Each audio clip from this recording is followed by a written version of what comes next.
হজে যাওয়ার সময়সীমা বাড়ল একদিন।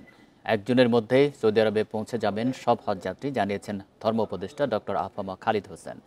হাজিদের সেবায় মক্কা মদিনায় নিয়োজিত আছেন ডাক্তার ও স্বাস্থ্যকর্মীরা। বৃহস্পতিবার সকালে আশকোনা হজ ক্যাম্পে সংবাদ সম্মেলনে এসব কথা বলেন ধর্ম উপদেষ্টা। লাব্বাইক আল্লাহুম্মা লাব্বাইক ধ্বনিতে মুখর হয়ে উঠেছে পবিত্র মক্কা নগরী। শারীরিক সক্ষম ও আর্থিকভাবে সচ্ছল ব্যক্তির জীবনে একবার হজ ফরজ। এবছর প্রায় ২০ লাখ মুসল্লি পবিত্র মক্কা শরীফে একত্রিত হবেন। আগামী ৫ জুন থেকে শুরু হচ্ছে হজের মূল আনুষ্ঠানিকতা। এবারও বাংলাদেশ থেকে প্রায় ৮৭,০০০ হাজি যাচ্ছেন মক্কা মদিনায়। হাজিদের আগমনে মুখরিত আশকোনার হজ ক্যাম্প। অন্তর্বর্তী সরকারের তত্ত্বাবধানে থাকা খাওয়াসহ সার্বিক কার্যক্রমে সন্তুষ্ট হজ যাত্রীরা।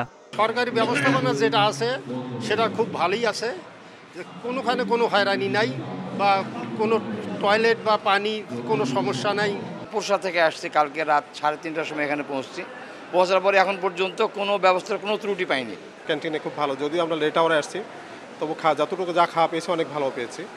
হাজিদের সেবায় মোবাইল অ্যাপস সেবা ছাড়াও বিভিন্ন পদক্ষেপের কথা জানিয়েছেন ধর্ম উপদেষ্টা।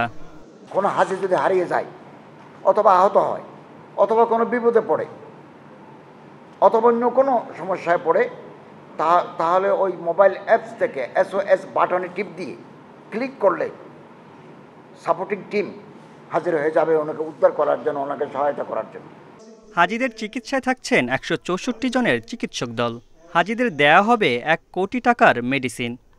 লাইফ সেভিং ড্রাগস আমরা নিয়েছি প্রায় ১ কোটি টাকা।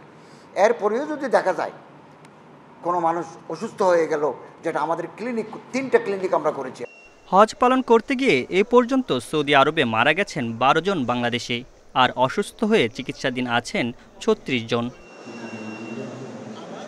মামুনুর রহমান, ইন্ডিপেন্ডেন্ট, ঢাকা।